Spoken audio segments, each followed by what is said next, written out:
Bonjour, bienvenue dans la nouvelle Linksterview. Aujourd'hui, on est avec Sébastien Théveny. Bonjour Sébastien. Bonjour Marie. Comment tu vas? Je vais très bien, merci et toi? Ça va. Alors Sébastien, tu es auteur, écrivain et podcasteur bisontin. Et donc aujourd'hui, tu vas nous parler de ton parcours. Tu veux bien? Avec grand plaisir. Donc Sébastien, déjà, comment tu as commencé? Qu'est-ce qui t'a donné envie d'écrire? D'où t'es venue cette passion? Alors, d'où c'est né? Cette question, je l'entends souvent toutes les semaines quand je fais des salons du livre. Et comment ça m'est venu? En fait, j'ai commencé tout jeune. Ouais. Voilà, je pense que ça, c'est pas quelque chose qui apparaît comme ça en cours de vie. J'ai retrouvé il y a quelques temps dans le grenier de chez ma grand-mère un tout premier, on va dire, mini-roman que j'avais créé à l'âge de 10 ans. J'avais fait une petite histoire. Ça s'appelait Monsieur je ne sais plus quoi. C'était assez façon Monsieur, la série Monsieur Madame, quoi, ce genre-là, avec des découpages et tout ça. Donc j'avais relié ça, agrafé. C'était un tout petit, les débuts, les prémices de cette envie d'écrire. Je me souviens aussi qu'au collège, j'étais passionné par la rédaction. Ok. Ouais, chose que dès le début, en fait. les copains détestaient le samedi matin. Nous, on avait l'école le samedi matin. Ils détestaient cet exercice et moi j'adorais ça, raconter nos vacances, ceci, cela. Tu racontais écrire, tout, ouais, j'adorais okay. déjà. Après, le travail a fait que les choses ont changé. Je me suis jamais dit par contre, j'ai envie d'être écrivain. Ça, c'est jamais. Je me suis dit ça. Tu disais c'est une passion. C'est une passion, même pas une passion, j'aimais. Voilà, okay. J'aimais, ça me plaisait d'inventer des petites histoires. Après, j'ai écrit des petites nouvelles, j'ai écrit des poèmes. J'ai commencé comme ça, mais vraiment sans aucune arrière-pensée de carrière. Et puis, le déclic, ça a été en fait à une époque où, avec mon épouse, on était dans un désir d'enfant, ça traînait un petit peu. Et là, ça m'a donné une idée. Vraiment, j'ai eu l'idée de mon tout premier roman, qui traitait notamment de PMA, la procréation médicalement assistée. C'est né de ça, en fait. Tu disais, voilà, il faut que j'en parle, ça va me faire du bien. C'est ça, ouais. Même si après, on n'a pas eu recours à la PMA, mais la construction de l'auteur a fait que mon premier roman, c'est un suspense familial autour de la PMA. Et le côté curieux de l'affaire, c'est que quand j'écris le prologue, ça parle des parents qui meurent dans un accident de voiture. Il se trouve que pendant l'écriture de ce roman, mon père décède, alors pas de ça, et puis notre fils naît. Donc il est né pendant que j'écrivais le roman. Donc c'est vraiment deux événements, un triste et un hyper heureux. C'est ça, et qui collaient parfaitement au bouquin. Au bouquin, oui. Donc, oui, ça t'a fait un bon storytelling, j'imagine. Malheureusement et heureusement, en fait, donc, tu as eu ton premier enfant. Oui, tout à fait. Aujourd'hui, tu es auteur de thrillers en particulier. Ouais. Donc, en off, tu me disais que thriller, on met un peu tout derrière. Toi, tu le définirais comment, ce que tu écris? Tu n'écris pas que ça, d'ailleurs, tu écris aussi des poésies. Oui, j'écris pas mal de choses différentes. J'ai fait même un feel-good, j'ai fait une romance, j'écris des poèmes, j'écris des nouvelles. Mais mon cœur d'écriture, mon cœur de cible, c'est le thriller, le suspense, les secrets de famille, les suspens psychologiques, etc. Ok. Et du coup, aujourd'hui, t'en es où dans ton parcours? Qu'est-ce que tu deviens, Sébastien? Qu'est-ce que je deviens? Eh bien, cette fois-ci, je suis véritablement écrivain. Ouais. Tu arrives à en vivre. J'arrive à en vivre. C'est ton salaire principal. Absolument, et unique d'ailleurs. Depuis quelques années, je ne fais que ça. Et comme je disais, c'était pas le but, c'était pas l'idée, mais c'est venu comme ça. Mon premier roman a été édité chez un petit éditeur parisien le jour de mes 40 ans, pile. Donc ça a démarré bien tard finalement, cette début de carrière. Et le deuxième, je l'ai écrit et je l'ai publié surtout en auto-édition. Oui, tu es auto-éditeur, j'ai pas rappelé. Ouais, je suis auto-édité aujourd'hui. Donc ça s'appelait Un frère de trop. Et c'est à travers une rencontre assez banale. Pendant que je l'écrivais, j'allais souvent dans les cafés à Besançon. J'aimais écrire dans des cafés. Et puis à côté de moi, il y avait un type qui était là aussi en train d'écrire. Alors moi, j'écrivais sur des cahiers à la main, et lui, il tapait sur un ordinateur. Ça te dérange pas le bruit? Et, non, on se voyait. Au contraire, j'adore ça. Je me sens un peu isolé quand je suis dans un café finalement. Ce bruit, ça crée un peu comme une coquille, une bulle autour de moi. Donc ce gars-là, à un moment donné, ça faisait plusieurs jours qu'on se croisait, toujours dans le même café, on avait notre habitude là. Et un jour, je lui ai dit, mais vous écrivez un bouquin? J'avais l'impression, je voyais bien, il était sur un Word et tout, puis ça ressemblait à un bouquin. Et puis il me dit, ouais, je suis auteur, ça, et puis vous? Bah oui, moi aussi, j'écris un bouquin. Et là, il me parle de l'auto-édition sur Amazon notamment. D'accord. Et il me dit, t'as rien à perdre, essaye, poste-le là-dessus. J'en parle à mon éditeur du premier roman, et puis pareil, il me dit, écoute, vas-y, si un jour ça marche, si t'es millionnaire, tout ça, tu m'achètes une Ferrari, et puis ça sera bon. Alors, je suis jamais devenu millionnaire, je n'ai pas acheté de Ferrari, mais ce premier roman auto-édité a été un carton phénoménal. Il a été le livre le plus vendu en Kindle sur Amazon. Un frère de trop? Un frère de trop en 2018. Le troisième que j'ai sorti aussi du coup en auto-édition a cartonné également, donc cette même année c'était très très bon. Parce que c'est dur de trouver un éditeur déjà, j'imagine. Oui.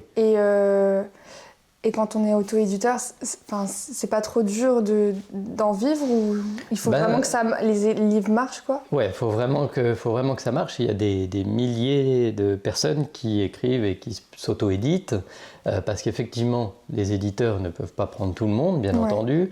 Et puis, et du coup, l'auto-édition permet de se lancer comme ça.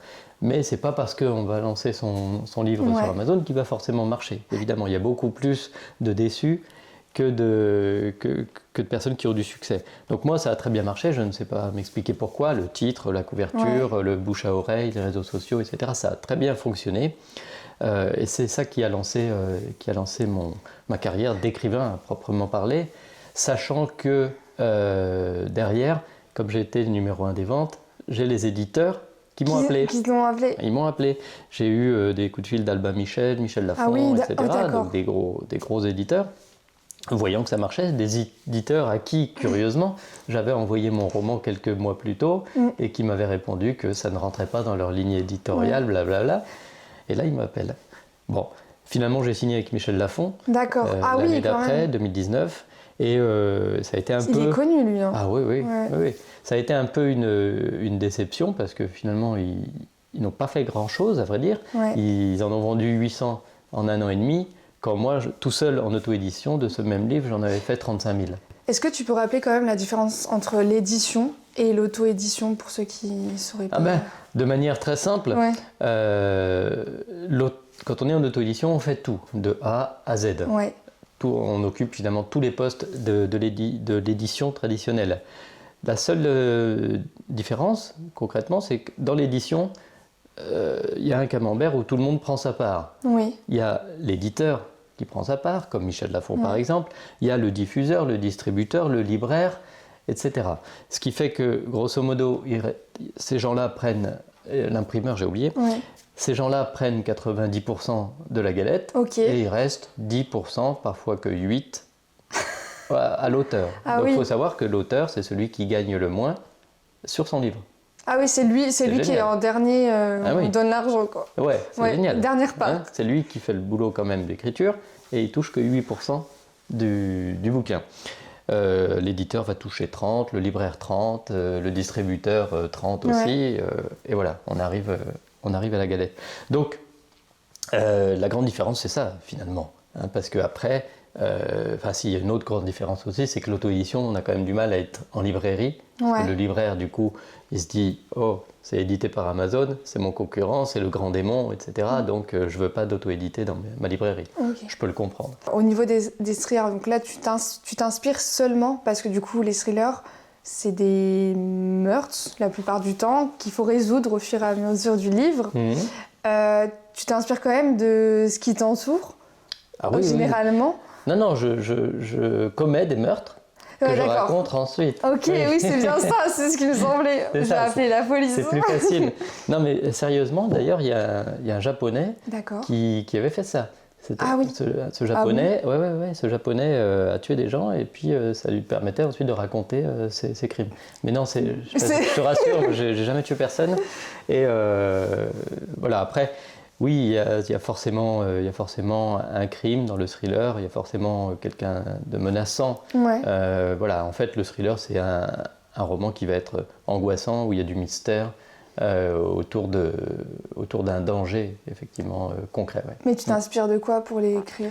Je m'inspire de ce que je vois, de ce que je lis, de ce l'actualité. que j'entends. Oui, l'actualité est malheureusement très riche en malheurs comme ça, évidemment. Et donc un frère de trop, il parlait de quoi du coup ce roman? Un frère de trop, c'était des secrets de famille, en fin de compte. Et d'ailleurs, oui, on peut le qualifier de thriller parce que voilà, thriller, ça veut dire to thrill en anglais, frissonner. Donc frissonner, être tendu, voilà. Donc le thriller, c'est une manière d'écrire de sorte que le lecteur soit pris dans l'intrigue, soit emporté de chapitre en chapitre, etc., qu'il y ait une tension narrative en fait du début à la fin, sans jamais lâcher le lecteur. Souvent le lecteur se dit, moi je peux pas lâcher ce bouquin, je suis obligé de lire chapitre après chapitre, parce que j'ai envie de savoir un peu plus. Donc finalement c'est ça le thriller, c'est de tenir, enserrer le lecteur du début à la fin, pour qu'il y ait cette tension narrative qui le maintienne. Et qu'est-ce qui t'a donné envie d'écrire ce type de roman et pas un autre? Je crois que c'est ma femme en fait. C'est elle qui lisait beaucoup de thrillers à l'époque, quand j'ai commencé. Parce que moi je lisais pas forcément ça, bien que quand même Stephen King était parmi ma top liste d'auteurs. Mais voilà, elle a trouvé que je pouvais avoir la fibre pour écrire ce genre de livre-là. T'aimerais changer ou pas de style de roman? Tu réfléchis ou pas? Je change. Ouais. J'ai changé. On dirait Sarkozy. Ouais, j'ai changé. J'ai écrit, à un moment donné, j'en avais marre d'écrire justement du sombre, du noir, des crimes. Je me suis mis à faire une romance. Voilà, une romance à suspense quand même, parce qu'on se refait donc il y a toujours un peu de suspense. J'ai écrit un feel good aussi. J'ai écrit avec mon fils qui avait 13 ans à l'époque un petit mystère jeunesse aussi. J'ai écrit à quatre mains avec une auteure amie un roman, on va dire de littérature blanche, quoi, tout simplement. Un roman épistolaire d'ailleurs, par échange de lettres. Ah oui, tu m'en avais parlé avec une écrivaine. Avec alors elle est écrivaine bien sûr, et puis elle est aussi psychologue et thérapeute de couple. Et voilà, ça s'appelle La vie est un voyage inattendu. C'est très joli. Très joli. Oui. Deux personnes qui ne se connaissent pas, qui se rencontrent par hasard dans une gare londonienne. Et il y en a un qui va prendre un train. L'autre, elle récupère une enfant au train également, qui doit venir à Londres. Et les lettres vont leur permettre d'apprendre à se connaître, de se découvrir, d'expliquer qui ils sont, pourquoi lui va prendre un train et vers où il va, et pourquoi elle récupère la gamine, quel est le passé des uns et des autres, le passé, l'avenir proche, et puis le fait d'échanger des lettres, comme ça va les rapprocher à distance, parce que l'une est à Londres et puis l'autre est dans son train qui part pour une destination inconnue. Et voilà. Ils vont s'écrire. Ils vont s'écrire des emails. Et ils vont se rapprocher de cette manière-là, quoi. Tu écris aussi des poésies. Oui, ça m'arrive. Ça t'arrive? T'as écrit des recueils ou... Oui, j'ai déjà publié 3 recueils de poèmes.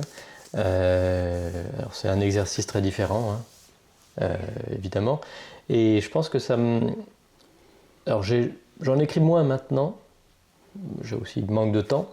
Ça peut m'arriver comme ça, paf, une fulgurance, il y a un poème qui vient, donc je vais l'écrire. Il y a vraiment longtemps que j'ai pas écrit ça, c'est vrai. J'en écrivais avant d'écrire des romans, en fin de compte. Et voilà, le roman, on est vraiment dans la fiction, inspiré de la réalité souvent, de faits réels. La poésie, ça peut être aussi inspiré de faits réels, de choses que j'entends, que je vois, qui m'inspirent dans l'actualité ou autre, mais c'est souvent plus intimiste, plus familial aussi, un peu autobiographique. Oui, j'allais te poser cette question. Le thriller, c'est de la pure fiction, on va dire, même si c'est inspiré. La poésie, c'est intimiste. Qu'est-ce que les deux t'apportent chacun de leur côté? À toi, en tant que personne, en tant que Sébastien Théveny. Qu'est-ce que ça m'apporte? L'écriture de thriller, de roman, de suspense, c'est plus un plaisir. Et j'aime raconter des histoires de bout en bout, Je sais que ces histoires-là vont être transmises au lecteur et j'ai envie d'apporter au lecteur du plaisir de lire, de l'envie. Et je lui ai écrit des choses, des romans que j'aimerais lire en fin de compte. Voilà.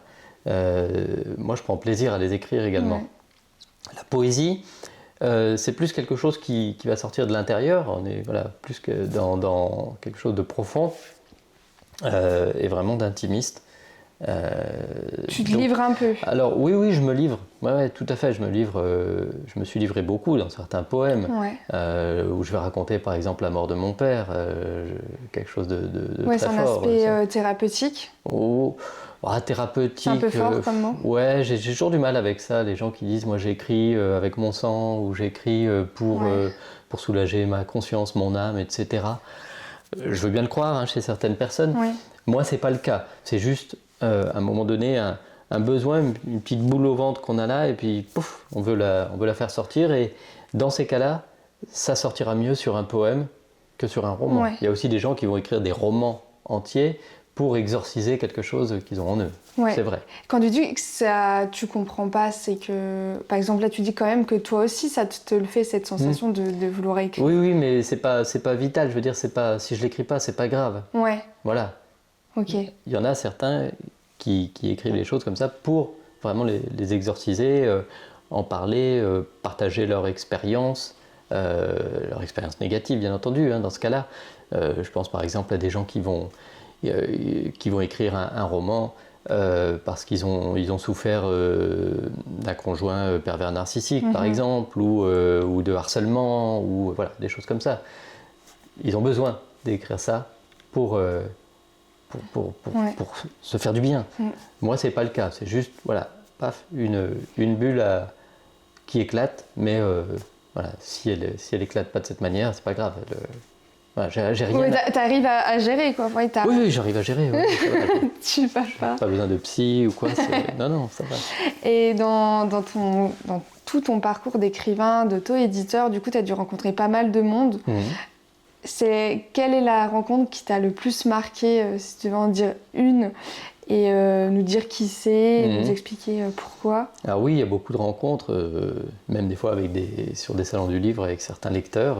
C'est des très belles rencontres, avec d'autres collègues auteurs, etc. Mais si je devais en choisir une qui est assez exceptionnelle, dans le sens où ça reste l'exception, c'est que j'ai eu la chance de rencontrer Marc Lévy. D'accord. Non pas dans un salon du livre. Marc Lévy... pour ceux qui ne savent pas... Mais... je pense que tout le monde connaît Marc Lévy pour avoir lu un de ses romans, donc un auteur quand même qui a vendu des millions d'exemplaires dans le monde, qui a été traduit dans le monde. Son premier roman, qui s'appelait « Et si c'était vrai », a été acheté très vite. Les droits ont été achetés par Steven Spielberg pour en faire un film. Et aujourd'hui, il a une vingtaine de romans ou plus qui se vendent partout dans le monde. Et en fait, la coïncidence, c'est que j'avais connu une lectrice fan de livres et fan d'auteurs, en fin de compte. Et un jour, alors c'était à l'époque d'Un frère de trop, justement, en auto-édition, elle me passe commande de 11 exemplaires d'Un frère de trop, 11 exemplaires du même bouquin. Et elle me dit, est-ce que tu peux me les dédicacer pour Laurent Gounel, pour Cyril Massarotto, pour Gilles Le Gardinier, etc. et Marc Lévy. Donc moi je dédicace à Marc Lévy, etc. Et en fait elle aimait, cette personne, faire des échanges de livres entre auteurs. D'accord. C'était sa passion. Du coup, moi j'ai reçu 11 bouquins également de tous ces auteurs-là, dédicacés et autres. Et notamment un de Marc Lévy. Et il avait joint en fait une carte professionnelle en guise de dédicace, c'était un carton, voilà. Et je vois ça et je vois dessus que son adresse est à New York. D'accord. Et il se trouve que 3 semaines, un mois plus tard, j'avais prévu avec ma femme un voyage à New York. Ok. Et sur la carte, il y avait son email. Ma femme me dit, écoute, tu devrais lui envoyer un email et tout, dis-lui qu'on est à New York. Incroyable. Je fais ça, je lui envoie l'email. Et là, il me dit, il va pas répondre. Je veux dire, oui, la probabilité. Même si on a une amie commune, en fin de compte. Et il me répond. quelques jours plus tard, 3-4 jours plus tard, bonjour Sébastien, machin, je serais ravi qu'on se voit à New York. Oui. Mais j'aurai pas beaucoup de temps parce que je suis en train d'enregistrer la version audio de mon dernier roman et donc je serai en studio un peu tous les jours, mais on essaye de se caler un moment. Donc c'était vraiment une rencontre très très particulière, Ouais. seul à seul quoi. C'était pas au sein d'un salon du livre où... C'était un café du coup? Effectivement, on a réussi au tout dernier jour, quelques heures avant d'aller prendre notre avion. Et en plus, alors pour l'anecdote, il s'était trompé, son correcteur sur son téléphone, parce que j'ai son 06, son correcteur avait indiqué East Village pour l'adresse, alors qu'en fait c'était West Village. Donc on s'était retrouvé à East de Manhattan, Ouais. et là au dernier moment on dit « Oh, je viens de me rendre compte que c'est pas le bon truc, c'est à West. » Hop, pouf, métro, très vite, West Village, donc à Greenwich Village. Ouais. Il vit là-bas, et il m'a donné rendez-vous dans un salon de thé au pied de chez lui. Donc je l'ai vu sortir de chez lui, tranquille, pas rasé, tout ça. Le mec, voilà, vraiment comme on le voit jamais dans les interviews. Et on s'est retrouvés là avec mon épouse qui était rose d'émotion parce qu'elle avait lu tous ses bouquins. Elle adore. C'était un moment. Ouais. Et il me dit, je suis désolé Sébastien, je vais avoir qu'un quart d'heure, il faut que je retourne au studio, tout ça, mais voilà, c'est sympa. Je dis non, très bien. Finalement, on a passé 1 heure ensemble. Il n'a pas regardé sa montre. Ouais. On a bu un café, un thé ensemble, etc. On a parlé de tout et de rien. Ouais. Voilà, c'était vraiment génial. Donc c'est une super rencontre. Celle qui t'a le plus marqué, j'imagine. Oui, parce que bon. T'es toujours en contact? On est toujours en contact, ouais. De temps en temps, on s'écrit quelques emails. Et tu disais au début de ton explication, de ton anecdote, que Marc Lévy, donc un de ses romans a été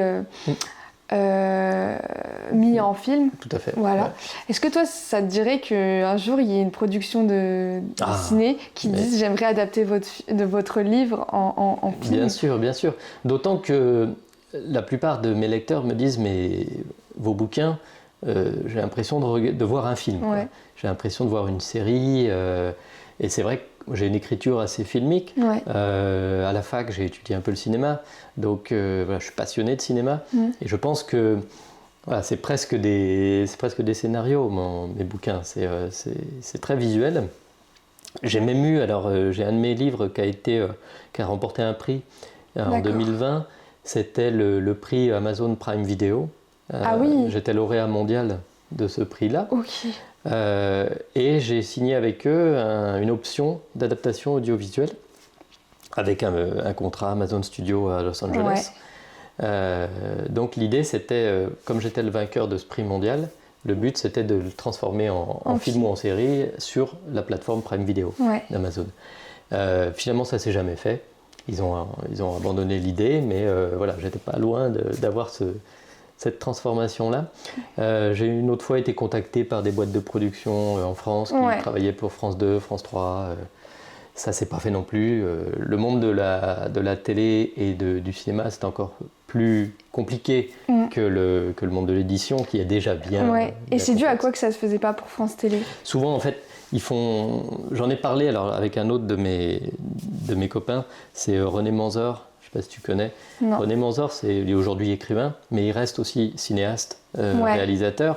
C'est lui qui a écrit qui a réalisé ce magnifique film dans les années 80, je crois. Ça s'appelait Le Passage, avec Alain Delon. Oui, c'est bon, je vois. Alors, on connaît souvent le film, et on connaît surtout la chanson. Pense à moi comme je t'aime. C'est la chanson de Francis Lalanne. Oui, Francis Lalanne. L'Anathème, ça s'appelle. Cette chanson qui a fait un carton phénoménal à cette époque-là. En fait, il faut savoir que Francis Lalanne, c'est le frère de René Manzor. D'accord. Voilà. C'est pour ça que René a pris son frère pour faire la musique de ce film qui est devenu culte.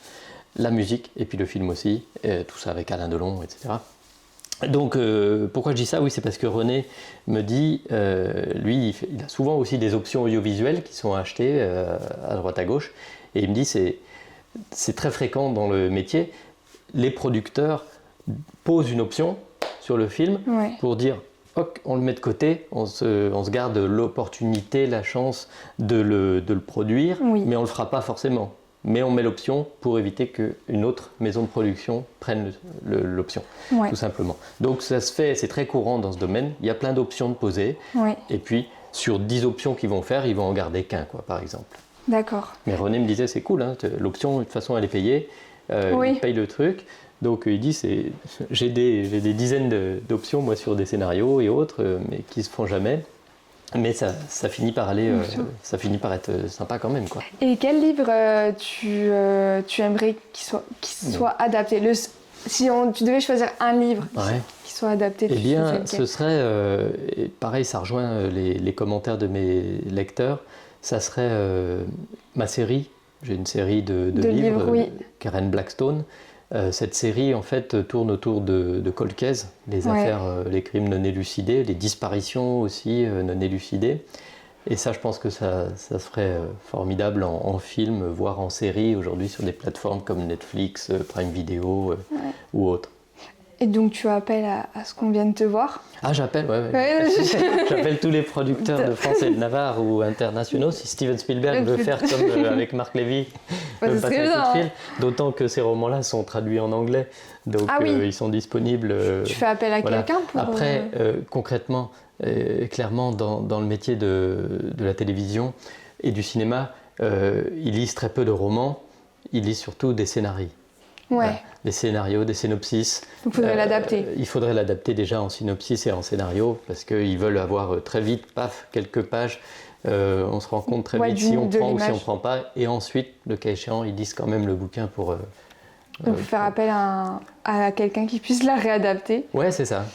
Mais alors j'ai des contacts comme ça m'est arrivé, mais c'est un coût. Et étant donné que je suis auto-édité, c'est moi qui dois supporter ces coûts-là, et non pas l'éditeur.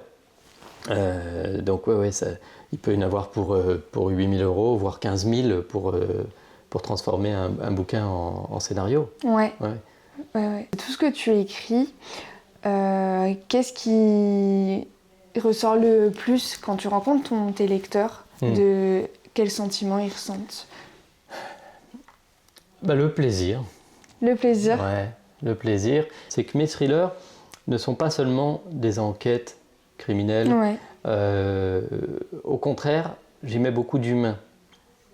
Et c'est ça qu'ils aiment retrouver, c'est que mes personnages ont quelque chose d'humain. Et c'est aussi une réflexion sur l'humain lui-même, une réflexion sur la société également, sur les grands problèmes de société. Le dernier d'ailleurs, que je vais sortir la semaine prochaine, a une thématique sociétale assez forte. Donc voilà, on sait que quand on lit un Sébastien Théveny, on va trouver du suspense jusqu'à la dernière page, on va se faire manipuler jusqu'à la dernière page, on va trouver de l'humain et on va trouver de l'humour aussi, parce que je ne peux pas m'empêcher de mettre quelques petites touches humoristiques dans la bouche de mes personnages. Oui, parce que du coup, à un moment, tu faisais la chronique Le mot du jour, c'était ça. Et donc, le joli mot du jour, où tu apprenais... Oui, j'aime beaucoup jouer avec la langue française. Et ce podcast, c'est des petits épisodes de 3-4 minutes qui existent toujours. Qui existent toujours, j'en suis à 79 épisodes, donc voilà, depuis qu'on se connaît. J'en ai beaucoup évolué, puisqu'avec toi, j'avais fait le premier épisode. Oui, c'est vrai. À la radio. Et ça marche très bien, les gens aiment bien. Et là, j'y mets beaucoup d'humour aussi. Et je joue avec la langue française dans ce podcast comme je joue avec dans mes romans et dans mes poésies aussi. Quel est le prochain livre que tu vas sortir? Donc tu parlais, qui sort la semaine prochaine. Il sort la semaine prochaine, Qui s'appelle... tu as l'exclusivité de l'annonce. Je suis contente alors. Ça sort la semaine prochaine, c'est un thriller psychologique, familial et sociétal. Oui. Ça va s'appeler Derrière la porte.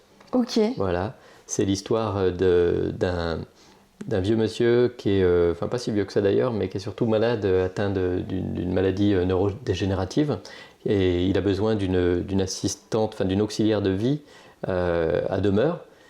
Et il va mourir dans des circonstances qui peuvent être un peu douteuses et houleuses, quant à la succession notamment, avec ses 3 enfants. La succession est compliquée et puis les enfants vont même douter un peu de la mort de leur père et soupçonner, pourquoi pas, l'auxiliaire de vie qui avait tous les mains libres et les moyens nécessaires peut-être. De l'avoir empoisonné. Voilà, empoisonné ou autre, je ne sais pas. Ah, je sais. on laisse le suspense. Ouais. Pour quelqu'un, donc tu dis, on parlait de la difficulté de vivre, d'être écrivain. Pour quelqu'un qui aimerait écrire et vivre de sa passion, tu donnerais quel conseil? Alors, écrire, ça, il y a beaucoup de monde qui écrit, notamment depuis le Covid. Ouais. Il y a beaucoup de monde qui s'est mis à écrire un roman qu'il avait dans le ventre, en tout cas, ou dans la tête. Et puis voilà, cette période a permis ça. En vivre, c'est quand même, on l'a dit, c'est pas si simple. Parce que c'est une chose être auteur et être écrivain. Pour moi, je fais le distinguo, c'est que l'auteur, c'est quelqu'un qui écrit un bouquin. L'écrivain, c'est celui qui vit de ce qu'il a écrit. C'est vraiment le métier, quoi. Donc, le premier conseil, en fait, c'est simplement d'oser, justement. Ose, écris-le, ton bouquin. Et avant d'imaginer, en fait, même ne serait-ce qu'en vivre, il faut déjà oser l'écrire. Et il y en a qui commencent, mais qui n'y arrivent pas. Après, c'est un métier, justement. On peut avoir une idée, commencer quelques premiers chapitres, un prologue, etc. On peut même avoir l'idée de la fin de son roman. On sait comment ça commence, on sait comment ça va finir. Mais le plus dur, c'est d'écrire les chapitres qu'il y a entre les deux, quoi, entre le prologue et l'épilogue. Et prendre le temps. Et ça, c'est un métier. Parce que toi, tu as eu un parcours qui... D'ailleurs, ton parcours, tu n'en as pas trop parlé. Avant d'être écrivain, j'étais auteur et pendant ce temps-là, j'ai fait 1000 métiers. En fin de compte, j'ai été commercial dans des tas de domaines, y compris dans l'édition. J'ai été chauffeur de taxi, j'ai été agent de voyage. J'ai fait tout un tas de choses et pendant cette période-là, j'ai commencé à écrire mes premiers romans. Et puis tu as osé. J'ai osé le publier en auto-édition, du coup. Et puis à un moment donné, j'ai été licencié et je me suis retrouvé dans la situation de dire il faut vraiment que je vive de ce truc-là. Donc voilà. Tu en avais envie. Ça, c'était il y a 6 ans et aujourd'hui, depuis 6 ans, je vis de l'écriture uniquement. J'ai un rythme qui est soutenu, ce qui me permet aussi d'en vivre, c'est que je publie 2 romans par an. Tous les 6 mois, j'ai une nouveauté. Donc c'est un rythme de travail, vraiment. Et c'est une application au jour le jour. Voilà. Ouais, c'est sûr. Et donc, du coup, ils sont uniquement en vente sur Amazon ou ils peuvent être distribués en librairie? Alors, ils sont distribués et diffusés sur Amazon, puisque c'est là que je les publie, mais également sur d'autres plateformes comme Kobo, qui correspond à Amazon, on va dire, pour la Fnac. Et j'ai aussi une deuxième édition à chaque fois qui est cette fois-ci référencée sur le réseau de distribution et de diffusion Hachette au niveau mondial, et celui-ci, il est commandable dans toutes les librairies. Donc les gens qui veulent pas aller sur Amazon, qui boycottent, etc., je les comprends, il n'y a aucun souci.